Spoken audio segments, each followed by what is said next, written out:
Bonjour et bienvenue dans cette nouvelle vidéo consacrée à Kali Linux, introduction au hacking, durant laquelle nous allons aborder la phase de collecte de renseignements. Le but de la phase de reconnaissance ou de collecte d'informations est d'obtenir le maximum d'informations sur le périmètre cible afin de disposer du plus grand nombre de scénarios d'attaque possibles. Plus cette phase est consolidée, plus la possibilité d'obtenir un scénario d'attaque fonctionnel devient importante. En effet, il est important de garder en tête que les administrateurs réseau ainsi que les administrateurs système doivent couvrir la sécurité de la totalité de leur périmètre, alors qu'un attaquant n'a besoin que d'une seule vulnérabilité pour éventuellement mettre à plat l'ensemble du système d'information. Généralement, la phase de reconnaissance peut être divisée en deux. La phase de reconnaissance passive. Cette phase permet d'obtenir des informations sur un périmètre cible sans interaction directe avec ce dernier. En effet, de nombreuses techniques et de nombreux outils permettent de ne pas interagir directement avec la cible tout en récoltant des informations intéressantes pour la suite. La phase de reconnaissance active, à l'inverse de la phase passive, la phase active laisse la possibilité d'interagir avec le périmètre cible. Par exemple, dans le cadre d'une application web, il est possible d'accéder au site internet, de scanner les ports, de vérifier la présence de sous-domaines, etc. Le social engineering peut également être apparenté à une certaine phase de reconnaissance, bien qu'exigeant une interaction avec les utilisateurs. On abordera le social engineering dans des prochaines vidéos. Alors, la phase de reconnaissance passive, au sein de cette phase de reconnaissance, il n'est pas rare d'entendre parler de OSINT pour Open Source Intelligence ou de ROSO en français, renseignement d'origine source ouverte, un concept signifiant toute information obtenue grâce à des données publiques. En effet, l'objectif est d'obtenir le maximum d'informations sur le périmètre sans avoir à réaliser de connexion directe. Premier élément auquel on va s'intéresser, c'est les informations concernant la société. Dès lors que l'on souhaite s'attaquer à une société, il peut être intéressant d'obtenir des informations sur cette dernière, c'est-à-dire son adresse, sa date de création, les événements marquants, etc., ainsi que sur les collaborateurs à risque, dirigeants, assistants de direction, employés mécontents, etc. Le module Auxiliary Gather Corporation Watch Lookup Name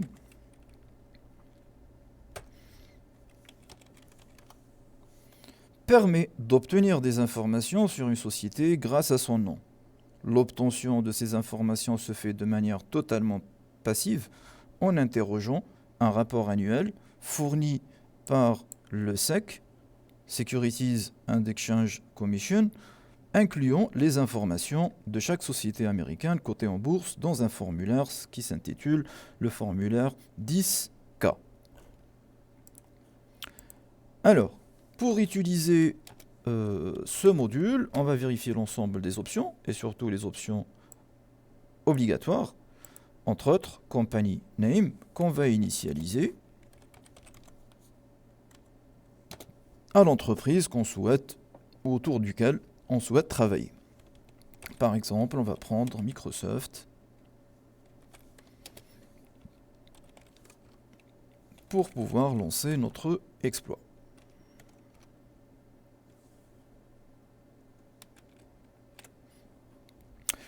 Donc on a quelques informations qui commencent à arriver, entre autres l'adresse de l'entreprise, son secteur, son domaine d'activité, des informations qui peuvent être au départ importantes pour pouvoir creuser un peu plus et aller chercher plus d'informations.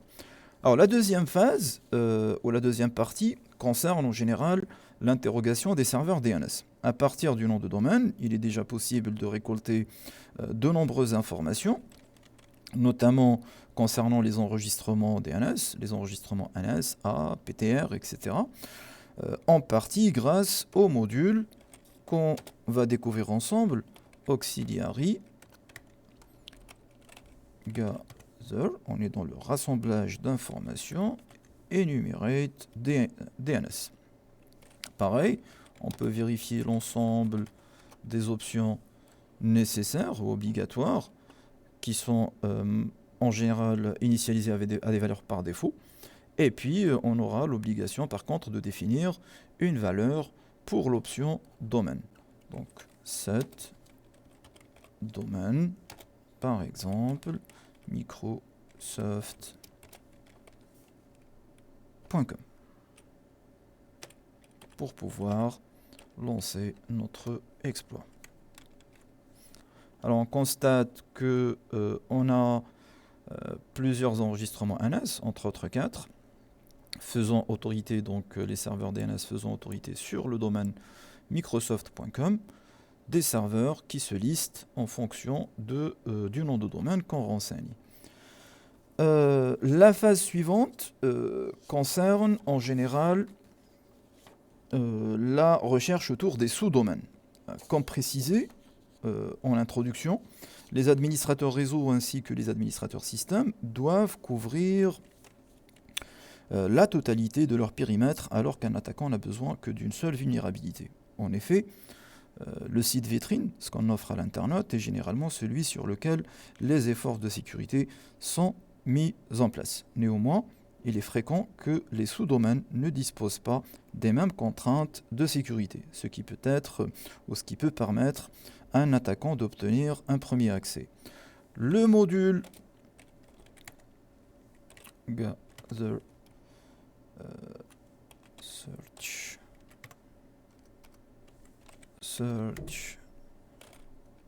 engine subdomains collector permet ainsi d'extraire ou de faire des recherches concernant la présence des sous-domaines grâce à l'utilisation des différents moteurs de recherche tels que Google, Bing ou Yahoo. On va regarder l'ensemble des options, entre autres nécessaires ou obligatoires pour le lancement de cet exploit. Et donc, on doit renseigner notre cible, c'est-à-dire notre target. Donc, set, par exemple, target facebook.com. Et on peut lancer notre exploit. Alors pourquoi on recherche la présence de ce domaine? Parce que dès lors qu'on les trouve, la surface d'attaque devient plus importante, ce qui est un atout pour les attaquants. Bon, on a un premier sous-domaine qui apparaît, un basique facebook.com, et on peut laisser terminer cette recherche, mais le but c'est d'avancer au niveau de notre apprentissage. Donc j'arrête ma recherche avec CTRL-C. L'étape suivante, c'est les adresses mail. Dans le cadre des scénarios de type Red Team ou de campagne de phishing, l'obtention des adresses email est la clé de voûte d'un attaquant ou d'une attaque réussie. Pour cela, le framework Metasploit intègre le module qu'on va découvrir ensemble, Auxiliary Gather Search Email Collector, permettant de rechercher les adresses email d'un domaine en particulier grâce à des recherches sur les différents moteurs de recherche tels que Google, toujours, Bing ou encore Yahoo. Ces techniques de récupération d'adresses email s'apparentent à du Google hacking. On va afficher l'ensemble des options et surtout vérifier celle qui est obligatoire, entre autres domaines qu'on va initialiser. Par exemple, apple.com. Et puis, on peut lancer notre exploit. Donc, ça peut être intéressant. On peut monter des serveurs de messagerie en local, passer par des MTA pour créer des adresses mail qu'on trouve pour pouvoir envoyer des emails à des destinations bien spécifiques. On voit l'apparition, par exemple, de 3 premières adresses mail concernant Apple. Donc j'arrête ma recherche, donc on aurait pu la laisser mouliner pour trouver un peu plus. Donc si on résume pour l'instant, On recherche des informations concernant l'entreprise, on recherche des informations concernant ses serveurs, entre autres serveurs DNS, puis donc la présence de sous-domaines, puis les adresses mail. Alors, on va découvrir aussi l'utilisation de deux moteurs de recherche, entre autres Shodan et Censys. Alors, à quelques fonctionnalités près, Shodan et Censys sont relativement similaires. En effet, il s'agit de deux moteurs de recherche permettant d'analyser l'ensemble des adresses IP exposées sur Internet. À la différence de Google, Bing ou encore de Yahoo, dont l'objectif est de récupérer les données contenues au sein des pages, à travers donc les balises méta, l'objectif de ces deux moteurs de recherche est d'interroger les différents ports et de récupérer les données présentes au sein des bannières grâce à l'utilisation d'outils de scan de ports comme ZMap ou Nmap, etc. Et si la passivité de cette reconnaissance réside dans le fait que les données utilisées sont obtenues par ces moteurs de recherche directement. C'est-à-dire, ce n'est pas à nous d'interagir avec la cible. Le framework Metasploit intègre trois modules particulièrement intéressants à cet effet. Donc le module auxiliary qu'on trouve dans auxiliary gather show done search. On va vérifier l'ensemble des options de ce dernier. Alors, il permet donc ce dernier d'interagir avec l'API de Shodan. Le seul prérequis nécessaire pour l'utilisation de ce module est la création d'un compte gratuit sur le site shodan.io pour pouvoir récupérer l'API key.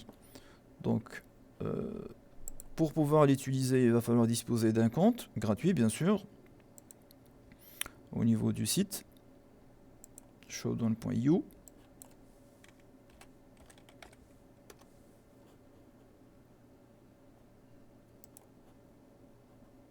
Donc je me log pour pouvoir récupérer ma key.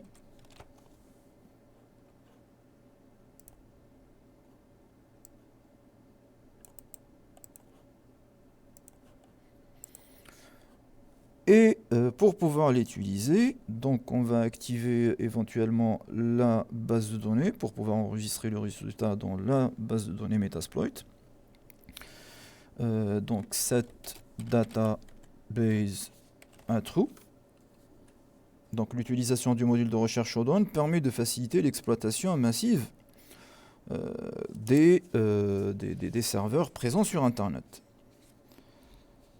Alors, donc, cette database à true, on va s'intéresser par exemple, on va initialiser l'option query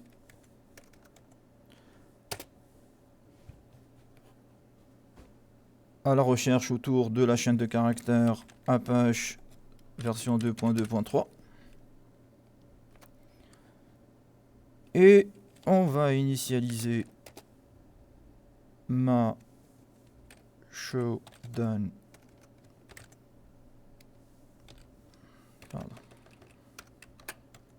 qui à ce qu'on vient de récupérer. Je vous conseille de créer votre propre compte depuis le site shodan.io. Et donc on va lancer notre exploit.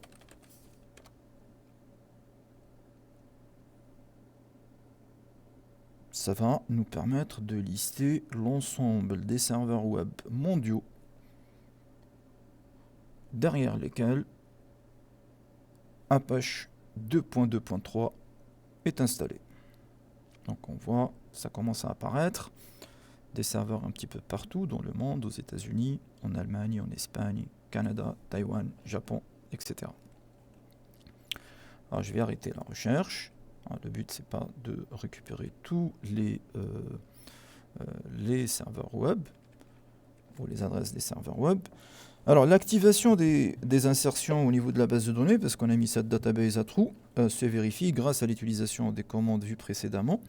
ce qui va nous permettre de récupérer ou de filtrer ou d'interroger ce résultat en fonction de nos besoins. Par exemple, on peut afficher l'ensemble des hosts en s'intéressant aux colonnes adresse uniquement, plus éventuellement info, et si on a des commentaires. Alors, on a les adresses IP des serveurs trouvées, l'information sur le système d'exploitation installé, et éventuellement, s'il y a des commentaires, ça apparaît. Alors, on a aussi l'auxiliaire permettant, ou qui s'appelle OniScore. Dans le cadre de tests d'intrusion sur un large périmètre, il n'est pas possible que l'équipe défensive ait mis en place des moyens de protection, tels que des pots de miel ou des honeypots. L'honeypot est une méthode qui consiste à attirer de potentiels attaquants sur des machines prévues à cet effet, afin d'identifier les techniques d'exploitation dans le but de les neutraliser à l'avenir sur les autres machines du périmètre. L'auxiliaire ou le module gather showdown OniScore permet d'obtenir une note entre 0 et 1 grâce au moteur de recherche Showdown, déterminant l'éventualité que la machine cible soit un pot de miel. On va demander l'utilisation de ce dernier, on va afficher les options. Donc on a besoin de l'API, la clé de l'API, pardon, et puis notre cible. On va initialiser notre Showdown API qui a la valeur de la clé. Et puis, on peut initialiser une cible, donc sur target, l'adresse IP de la machine qu'on veut tester pour savoir s'il s'agit d'un pot de miel ou pas. Donc, j'ai une liste d'adresses IP qui correspond à des machines qui sont réellement des honeypots.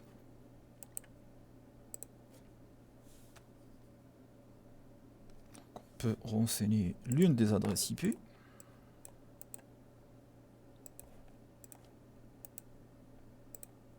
Bon. VMTools n'est pas installé. 74 208 47 19. Et puis on peut lancer notre exploit.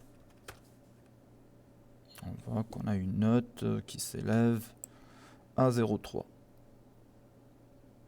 Une probabilité que c'est pas un pot de miel, mais en général, si on a une valeur entre 0 et 1, ça peut être le cas. Comme on peut, si vous voulez le tester en local, installer donc la machine HoneyDrive qui présente, qui correspond à un pot de miel aussi, qui présente pas mal de failles, et donc on peut initialiser l'adresse IP donc de la cible, c'est-à-dire cette target qu'on a fait précédemment ici, à l'adresse IP de cette machine. Bien.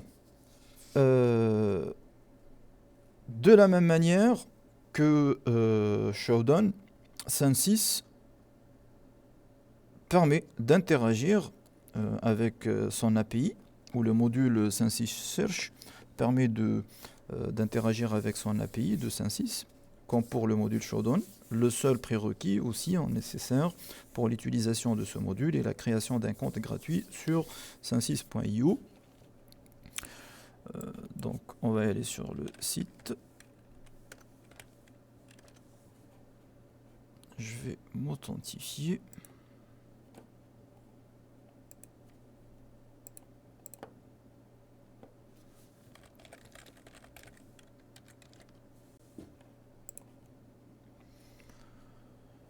Pour pouvoir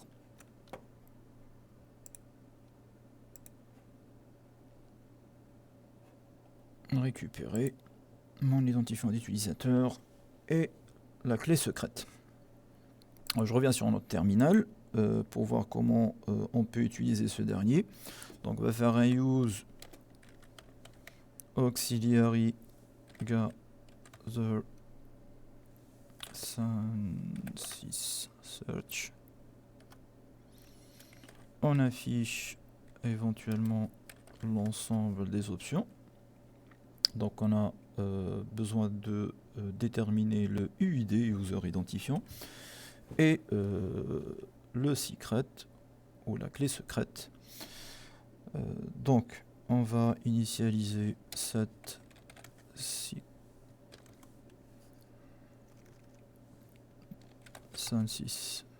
Oh.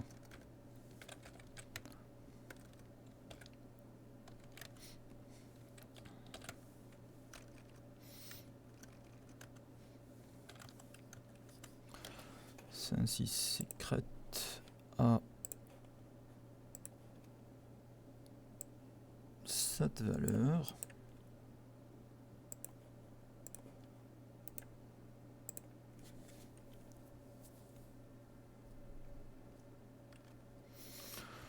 On va initialiser ou affecter une valeur à notre dork.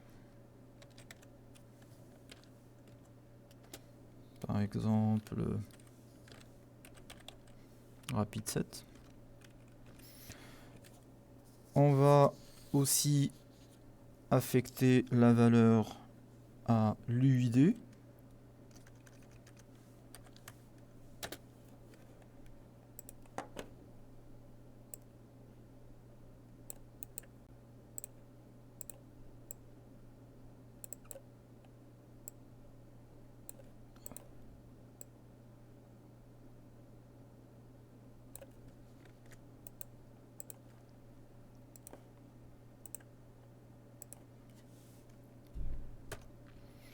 Pour pouvoir lancer l'exploit.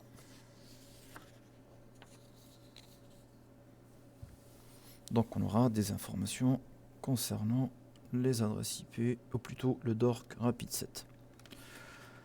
Alors, je vais arrêter ça parce que ça prend un petit peu de temps pour passer à la phase de reconnaissance active.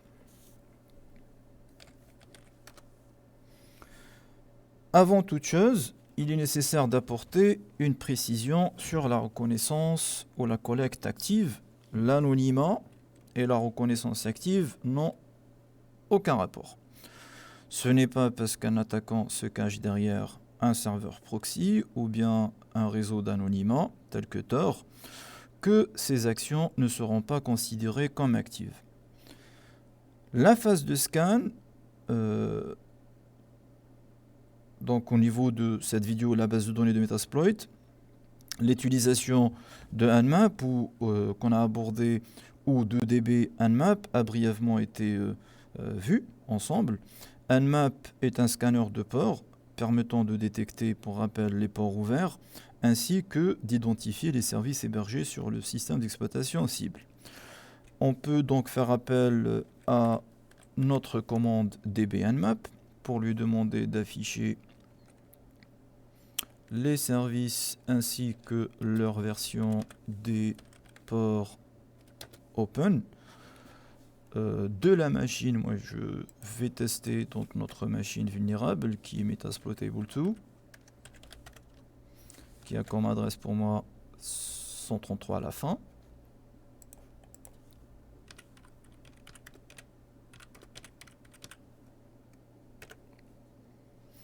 Cette première phase permet dès lors d'obtenir donc une idée très claire de l'ensemble des services en écoute sur la cible. Il faut garder à l'esprit que chaque service est une éventuelle porte d'entrée pour un attaquant. Néanmoins, bien que particulièrement complet, Nmap n'est pas le seul outil permettant de réaliser des scans de ports, et plusieurs modules Metasploit permettent également de remplir cette fonction. Donc là, on a l'ensemble des ports ouverts, le service, ainsi que la version. Donc concernant les modules de scan de port, on peut faire éventuellement une recherche sur ces derniers, port scan.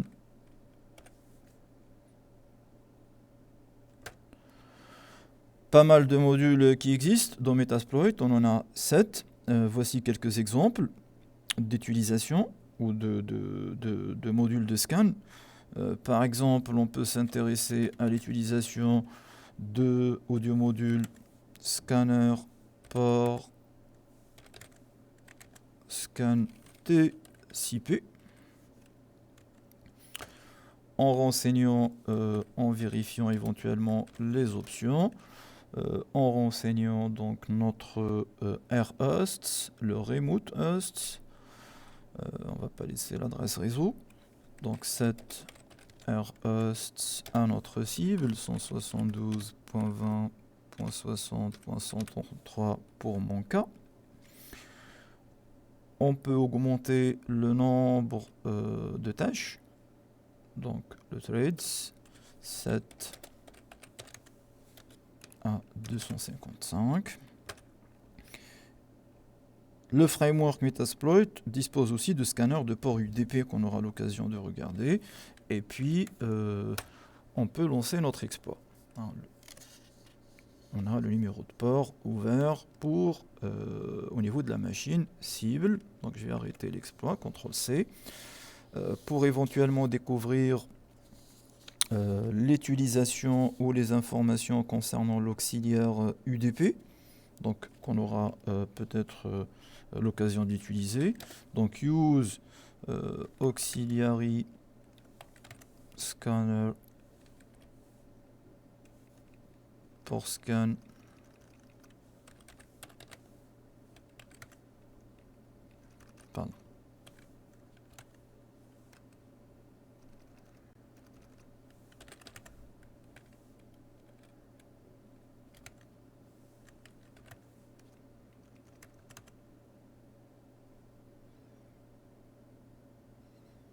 scanner discovery UDP sweep.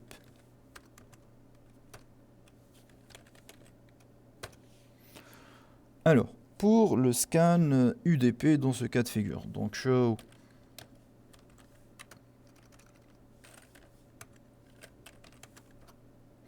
option, on va définir le rhosts 172.20 60.133 pour pouvoir éventuellement lancer notre exploit. On voit qu'on a un port à l'écoute qui correspond au DNS, le port 53. Les différents modules de scan de port intégrés à Metasploit ainsi que Nmap sont particulièrement efficaces. Il est également possible de réaliser des scans de type ARP si on le souhaite. Sachez qu'on a aussi donc le scanner Discovery ARP Sweep, donc dans un réseau local. Ce type de scan permet d'obtenir très rapidement la liste des machines disponibles sur le réseau. Et puis, à partir du moment où on scanne les ports, on s'intéresse en réalité aux services. Donc on peut faire le tour des ports, mais l'étape suivante concerne les services. Les services ouverts correspondent à des points d'entrée pour un attaquant. L'exploitation de services peut être due à deux possibilités. Donc une vulnérabilité impactant le service lui-même. Dans ce cas, l'utilisation d'un exploit sera nécessaire. Nous reviendrons sur l'utilisation des exploits au niveau des prochaines vidéos. Ou une vulnérabilité impactant la configuration du service. Donc soit la vulnérabilité elle est d'origine, si vous voulez, c'est-à-dire elle impacte le service, et dans ce cas on utilise l'exploit ou un exploit, et ou on a la vulnérabilité qui impacte la configuration du service. Dans ce cas, l'utilisation d'un module ou d'un auxiliaire peut permettre de mettre à plat la sécurité de la cible.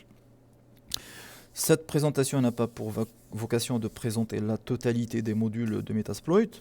De plus, certains auxiliaires, tels que ceux terminant par _login, existent pour de très nombreux services. Alors, on peut faire On peut regarder ça ensemble. Search underscore login. On a dans les 112 modules à peu près qui nous permettent de travailler autour des systèmes d'authentification. Ces modules permettent de réaliser des attaques sur le système d'authentification d'un équipement par le biais d'attaques par mot de passe ou bien par dictionnaire.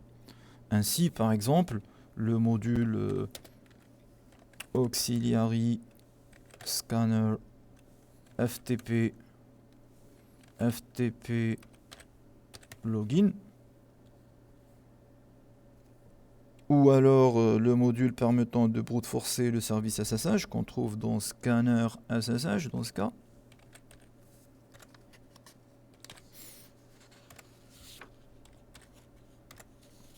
SSH Login. Donc tous ces modules, on peut les utiliser pour surpasser un système d'authentification éventuellement.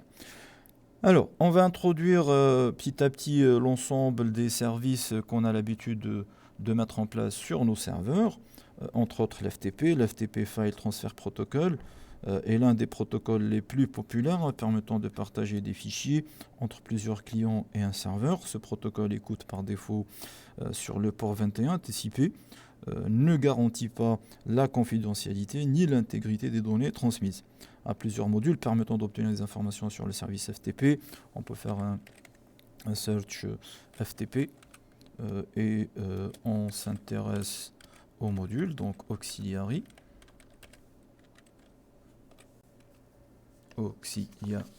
Donc on en a 46 à peu près. Le module par exemple Auxiliary Scanner FTP version permet d'obtenir la version du serveur FTP. Alors pour rappel, l'obtention de la version d'un service est toujours intéressante du fait qu'il se peut que ce dernier dispose de vulnérabilités publiques.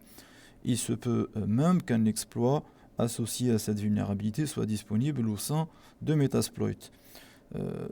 Donc si on veut l'utiliser, comme d'habitude, on affiche l'ensemble des options et surtout pour vérifier celles qui sont obligatoires.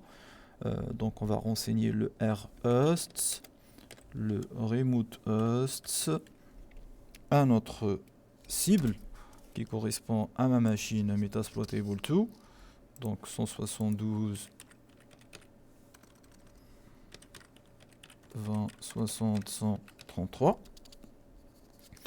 Et après, on peut lancer notre exploit.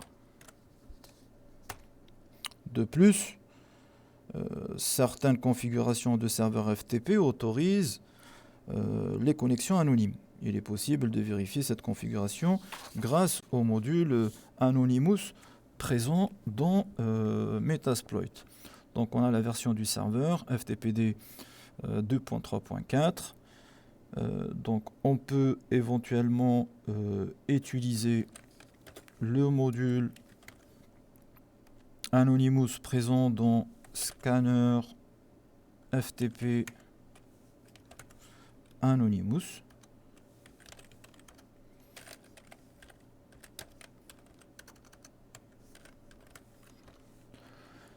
Et on va initialiser notre rhosts, toujours la cible. Dans notre cas 172, 20, dans mon cas plutôt 133. Le port par défaut, le remote port, il est à 21. Port par défaut du FTP. Et on peut lancer notre exploit.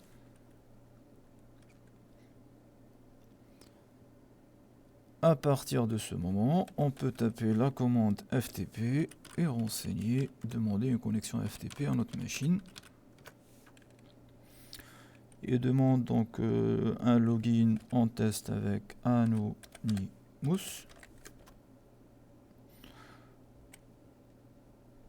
On met pas de mot de passe et on peut vérifier qu'on est bien connecté à notre serveur FTP avec le nombre de directory et le port avec lequel on se connecte. Donc connexion FTP réussie. On va parler du SSH. SSH Secure Shell est un protocole que l'on ne présente plus, permettant l'administration sécurisée par le biais d'une communication chiffrée.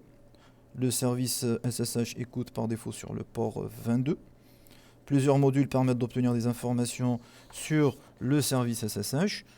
Pareil, on peut faire un search SSH type auxiliary. On en a 23. De la même manière que le module précédemment présenté pour le protocole FTP, le module SSH version qui se trouve dans auxiliary scanner SSH version permet d'obtenir donc la version du serveur SSH. Donc on va initialiser notre rhost toujours à notre machine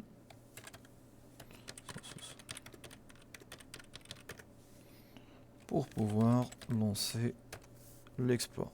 Donc session éventuellement qui peuvent être ouvertes. On abordera la partie session SSH dans d'autres vidéos. Donc une fois de plus, l'obtention de la version est particulièrement utile. En effet, une vulnérabilité affectant les versions inférieures à OpenSSH 7.7 permet d'énumérer les utilisateurs du système d'exploitation sous-jacent.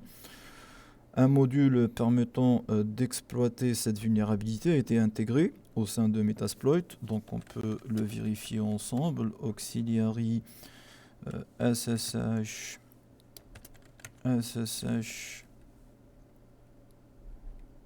scanner, pardon. SSH enumerate user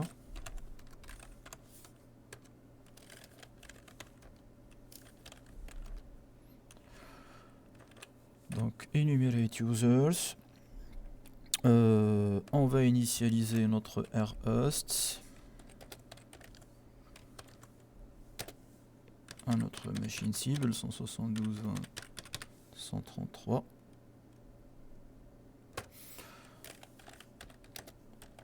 Vérifier l'ensemble des options. On peut définir un username, donc Metasploitable en général des machines, on a tout le temps un root.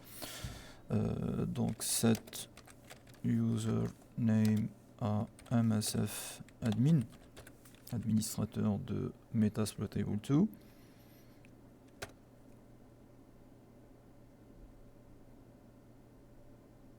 Et puis on peut lancer notre exploit. Le système ou l'exploit vérifie la présence de MSF admin et ne confirme la présence de ce dernier. Dès lors, quand on trouve l'utilisateur, il est possible d'utiliser donc le module de brute force grâce à l'identifiant ainsi obtenu. Ce module qui s'intitule SSH login, comme tous les autres modules concernant les différents services, donc c'est toujours le nom du service underscore login, donc qui se trouve dans auxiliary scanner SSH et cette fois-ci SSH underscore login. Show option. On va initialiser le username, donc set username à MSF admin.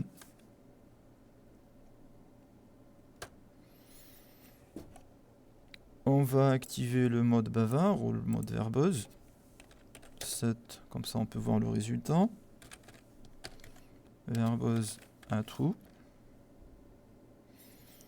Et on va demander l'utilisation de mot de passe ou tester la connexion de l'utilisation comme mot de passe le nom d'utilisateur, c'est-à-dire user as pass. Donc set user as pass à true. On initialise bien sûr notre cible,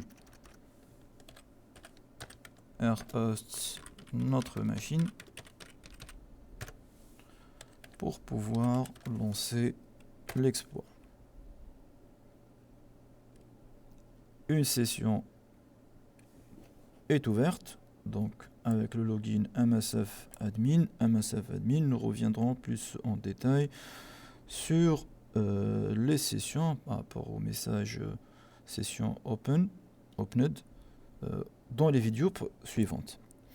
Alors, je voulais continuer le tour concernant les différents protocoles.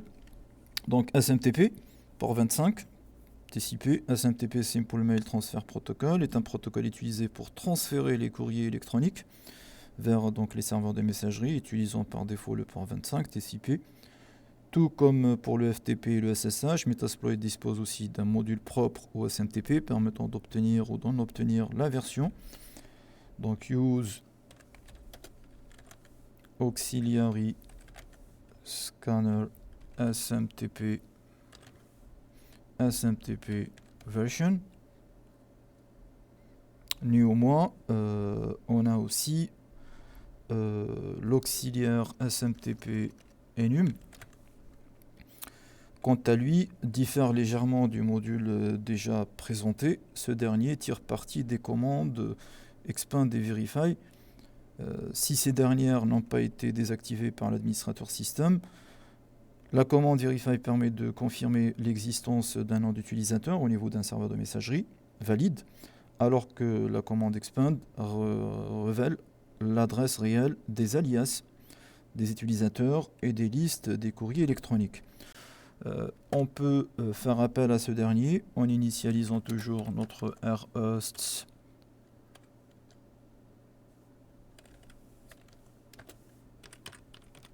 à notre cible. Donc la machine Metasploitable 2. On va initialiser le nombre de tâches, l'augmenter un petit peu.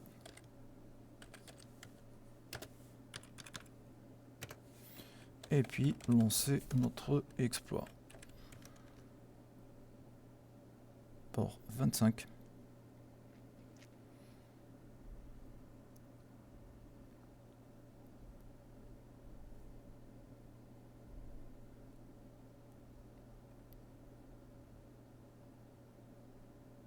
C'est un petit peu long, mais ça devrait venir.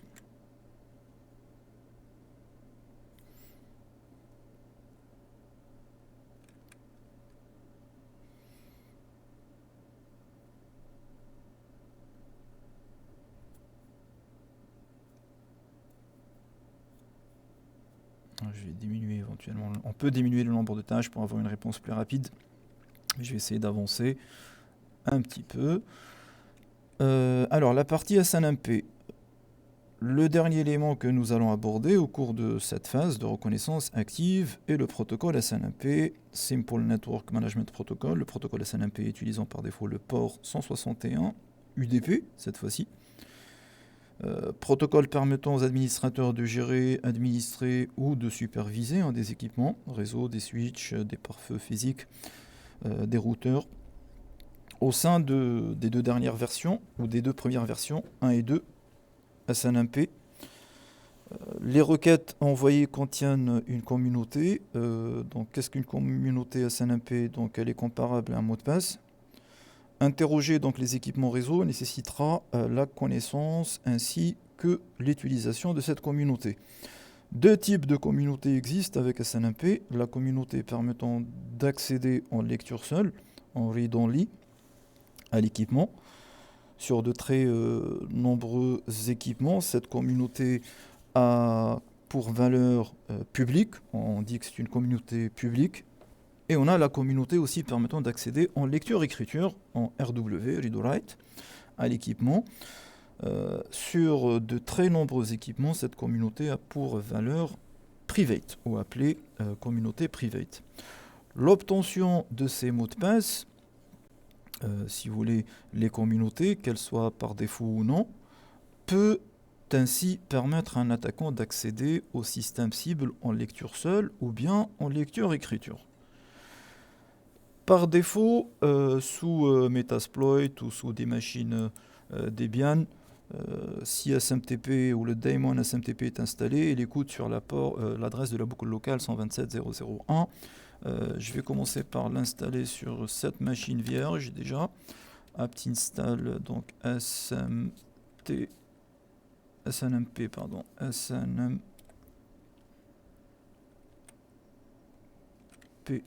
daemon. Et puis, si on vérifie avec netstat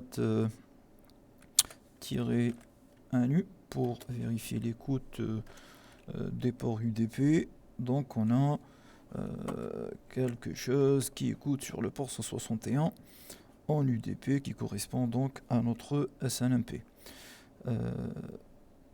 Alors, moi j'aimerais bien, pour pouvoir tester, on doit le faire écouter sur toutes les interfaces locales, pas forcément sur l'adresse de la boucle locale uniquement. Et donc, on va intervenir dans le fichier etc snmp.conf.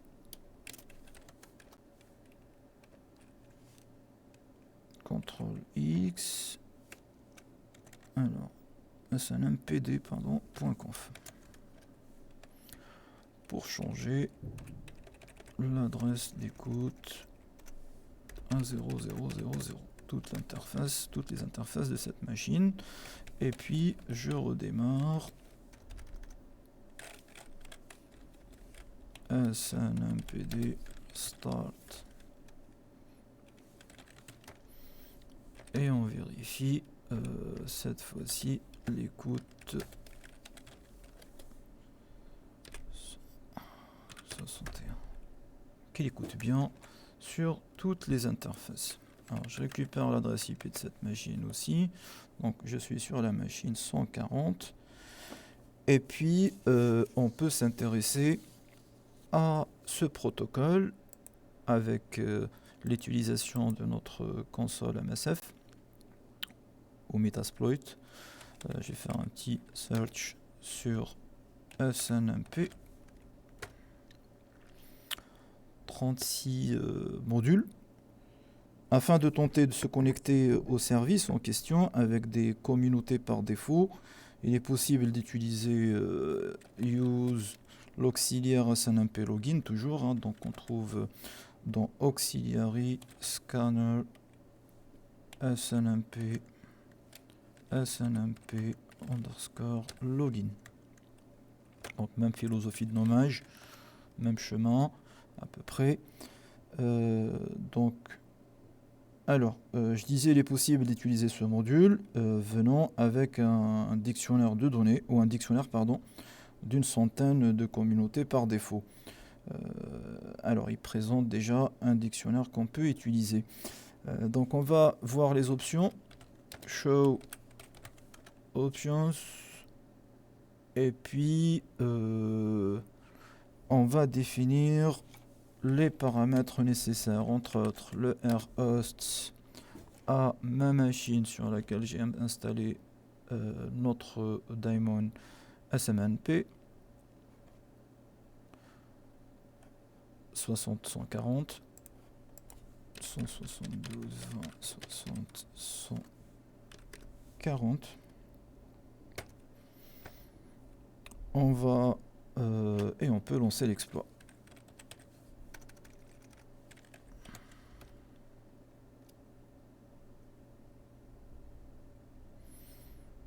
Donc, on a une connexion réussie avec une communauté publique. Et dans ce cas, on read, on lit. Alors, on a un accès, comme on le voit, en lecture seule, qui a pu être établi ou mis en évidence. L'obtention d'un accès, des fois aussi en lecture-écriture, sur un équipement réseau est particulièrement dangereuse, car en effet, un attaquant pourrait être en mesure de télécharger la configuration de l'équipement, de la modifier localement et éventuellement de réinjecter la modification sur l'équipement cible. Grâce à l'obtention de ces communautés, il est maintenant possible d'utiliser d'autres modules tels que SNMP Enum permettant d'énumérer l'ensemble des informations concernant ce protocole. Alors, on va terminer avec Samba, SMB, serveur message bloc, qui est un protocole de partage de fichiers en réseau, pouvant donc écouter sur le port 139 TCP ou 445 en TCP. Le protocole SMB donc permet d'obtenir de très nombreuses informations concernant le système cible. Il est par exemple possible d'obtenir des informations sur sa version avec l'utilisation du module SMB version toujours, hein, donc le même principe de chemin de module SMB version. Et puis j'initialise aussi mon rhost, c'est toujours la même démarche, c'est répétitif un petit peu, mais comme ça rentre, on comprend bien. À 172.20.60.133. On peut définir le port d'écoute. Je vais juste vérifier au niveau de cette machine qui est à l'écoute de quoi. Netstat-point. Netstat, pardon.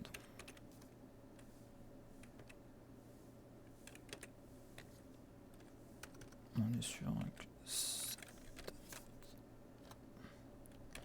Je vais faire un grep sur notre port 445. Donc SMBD est à l'écoute au niveau de cette machine sur toutes les interfaces. Je peux revenir ici, donc set éventuellement le remote port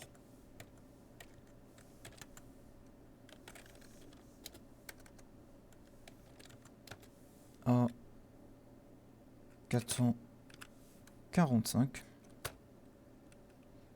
et on peut lancer notre exploit permettant de détecter la version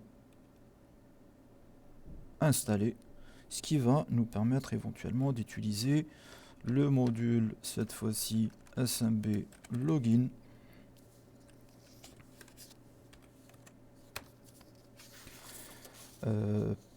SMB login, qu'on pourra donc aussi afficher l'ensemble des options, initialiser le remote host à notre adresse de la cible 172.20.60.133 pour mon cas, initialiser aussi le remote port à 445, initialiser un user, un MSF admin par exemple, et puis cet user, cet SMB user à MSF admin et éventuellement initialiser l'option pass file à un chemin vers un fichier contenant donc des mots de passe ou un dictionnaire de mots de passe. Je vais ouvrir un autre terminal.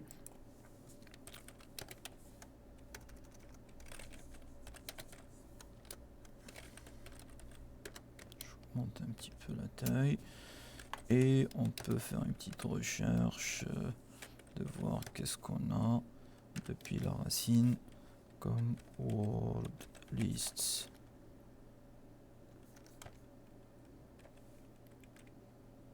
Enfin, c'est l'inverse plutôt.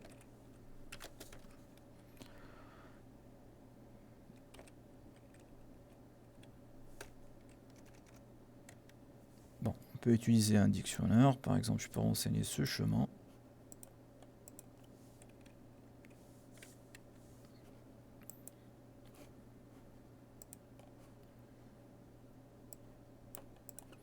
Donc, je vais regarder qu'est-ce qu'il y a dans ce fichier. Alors, /us.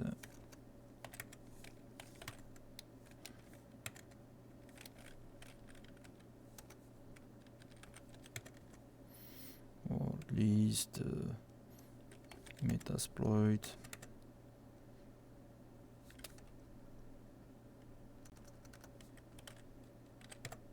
password list par exemple.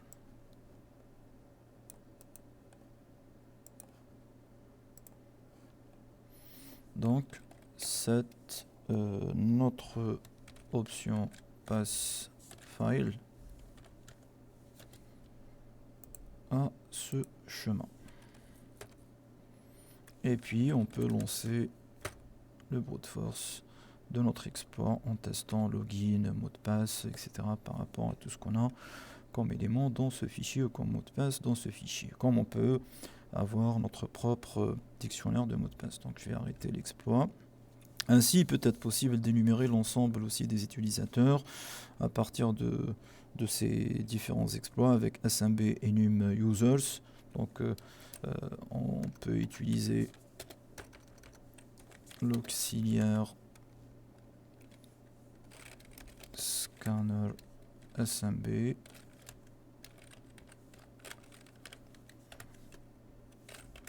enum users éventuellement pour énumérer l'ensemble des utilisateurs. Donc je pense qu'on a fait le tour de la découverte de ces deux phases ou de ces deux méthodes, on va dire, de récolte d'informations, passive et active. Bien sûr, il y a d'autres outils qu'on pourra utiliser, qu'on va découvrir éventuellement dans les prochaines vidéos, tels que les scanners de vulnérabilité. Je pense à les trois grands scanners, on va dire trois concurrents qu'on va découvrir dans les prochaines vidéos. Donc, n'hésitez pas à mettre un petit commentaire, à liker la vidéo, à vous abonner à la chaîne pour recevoir toutes les informations et les news relatives, on va dire, à l'état d'avancement de ces présentations. Merci beaucoup pour votre attention et à très bientôt.